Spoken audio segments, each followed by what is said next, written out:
গ্রেডের ব্যবধান মাত্র ৩০০ টাকা।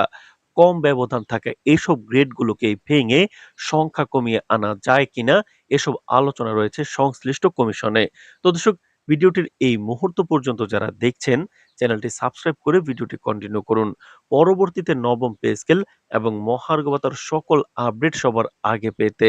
তো দর্শক, সর্বোচ্চ এবং সর্বনিম্ন বেতনের অনুপাত কমিয়ে বৈষম্য দূর করার বিষয়টি গুরুত্বের সঙ্গে দেখছে কমিশন। সেজন্য বিদ্যমান ২০টি গ্রেড পুনর্বিন্যাস করে মোট গ্রেডের সংখ্যা কমিয়ে আনার বিষয়টি চিন্তা করা হচ্ছে। তিনি আরো বলেন, আমরা চেষ্টা করছি যেন এই পে স্কেল শুধু কাগজে নয়, বাস্তবে সরকারি কর্মচারীদের মুখে হাসি ফোটায়।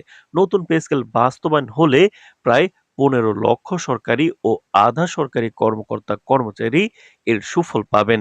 বিশেষ করে শিক্ষা, স্বাস্থ্য, প্রশাসন ও প্রতিরক্ষা খাতের কর্মচারীরা এতে সবচেয়ে বেশি উপকৃত হবেন।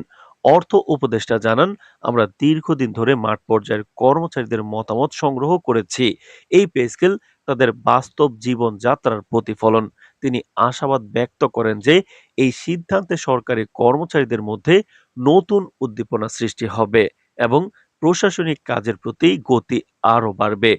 অর্থ মন্ত্রণালয়ের সূত্রে জানা গেছে, নবম পে স্কেলের প্রতিবেদন ইতিমধ্যেই অর্থ উপদেষ্টা পরিষদে জমা পড়েছে। এখন শুধু অনুমোদনের অপেক্ষা।